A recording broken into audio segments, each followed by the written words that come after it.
I'm Donna Pinsonneault. I go by she, her, and I'm from She's Got Legs, and thank you to the 100 women who joined us for our International Women's Day hee-haw event that we had. And I am tickled pink, to introduce Nancy from Shifra Homes tonight. Shifra has had an incredible impact in the Burlington community, on young mothers, and on new babies, and so it's my honor to bring her up to talk about Shifra Homes. Thank you.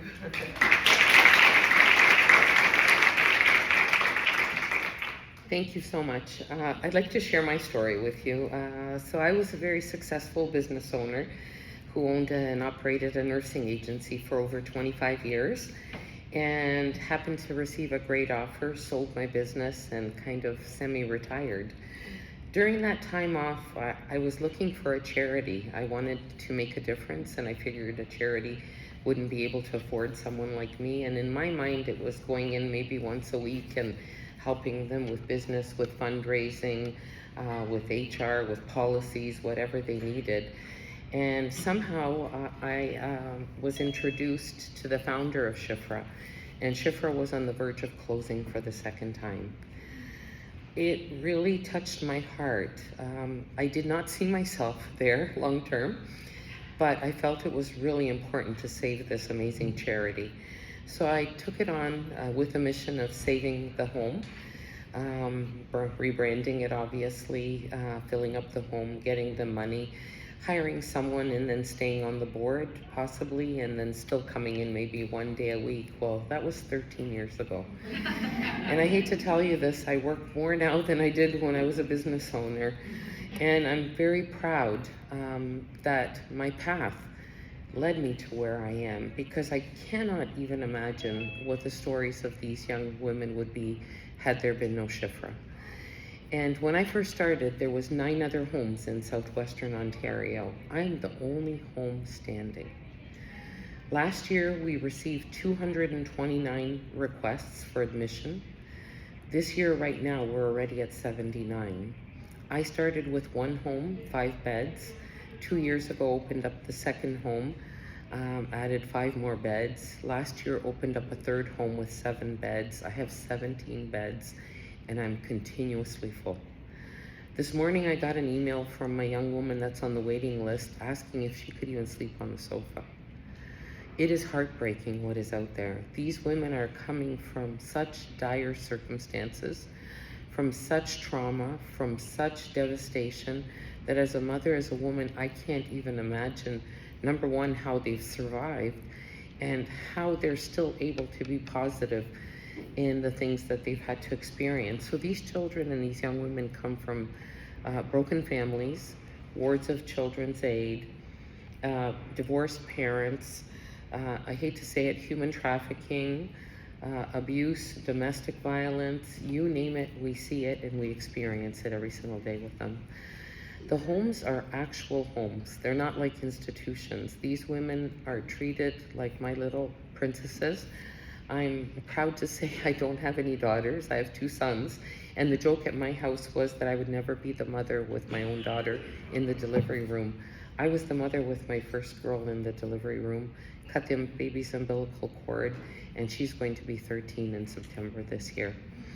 And I've learned to be careful what I wish for, because sometimes we get it in multitude.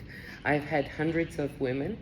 I have a very high success rate, it's 95%, but I've been able to have a vision, execute it, and put in complete wraparound service. So these young women have public health nurses, doulas, midwives, they have art therapy, they have psychotherapists, they have addictions counselors, they have cooking classes, they have baking classes, life skills, plus we do normal things as a family. So last week they went bowling, tomorrow they're going swimming.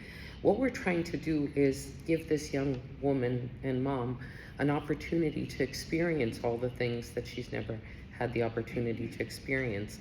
These women come in sometimes with 17 cavities in their mouth, needing glasses, never even knowing that they needed them. So we take them, we have their teeth checked, repaired, doctors, eye specialists, buy them glasses. These women are completely enveloped in a balloon of love, of safety and security at Shifra Homes. But I took it even a step further. I thought it wasn't just good enough to provide all of those supports while they were in the home. I took it upon myself to start a supplementary program called Seeds of Hope, where we transition them safely. We help them find an apartment. We pay their first and last month's rent. We give them $400 a month for 1 full year. We deliver food every Friday. We deliver donations from diapers, baby wipes, clothes. Plus they have access to all our therapists and all our services that we provide. It has been an absolute honor and pleasure to be in the lives of these young women. What I always say when I speak is their parents failed them, their families failed them, their educators failed them, their healthcare providers failed them. If they're Christian, their Christian community failed them, society has failed them. The buck has to stop somewhere. And these women are so talented. I have women in college, in university, I have registered nurses, architects, everybody there all together. And I gotta make this quick because it's a minute. This is a story from a 17-year-old that was a Crown board that came into my house through her teacher. You met me at my lowest, homeless, pregnant, and very vulnerable. You chose me. You gave me the opportunity to have a home and for me and for my baby. Every challenge and hardship I had going on in my life, you helped me fix and solve. Nothing was ever too much for you. Thank you for always giving me grace while I embarked on this pregnancy and motherhood journey, but especially on this healing journey. You saved me from a life I didn't even know how to be free from. Thank you for always encouraging me in everything and seeing my potential. I am so grateful for Shifra Homes. I look up to you for leadership, compassion, and perseverance. Thank you for changing my life in a way that was too big and great for my imagination. And this is why I do what I do. Thank you so much.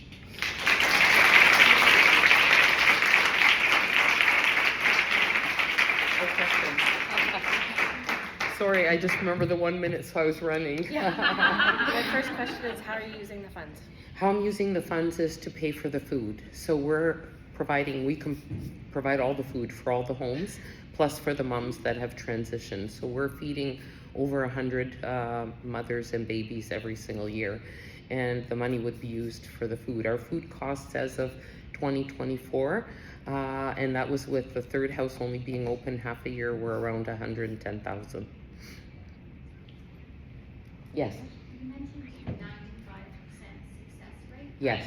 What's the structure for that? What is it? Does that mean? To me, success means that they've gone through the program successfully and that we've transitioned them back and that they're working towards their goals. Majority of it's education, sometimes it's jobs. It depends where the woman is in that cycle of her life. Yes? How many homes do you have and where are they? 3. And they're Appleby New Street area. They're all in our mailing address is the only one that we post for safety of the girls and babies, but they're walking distance. So from the main house where I started, the second house is 100 meters away. The newest house is 500 meters away. And it's literally to the right and to the left of the current original house. What are the ages of the young women? My youngest right now is 17, and my oldest right now is 29.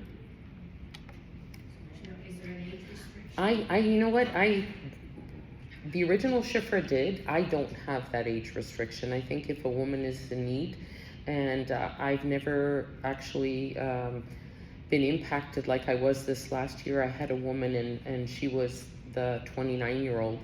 I got a call from a shelter in Hamilton saying they had a 6-month pregnant woman that was on the street, and this worker couldn't go home knowing that she had nowhere to place her. I told her that we did have a bed, but we had an intake process, and she sent her by taxi, and she was amazing. And I told her she was staying. She came with a suitcase. She went down on her knees, grabbed me. I still get goosebumps when I think of this.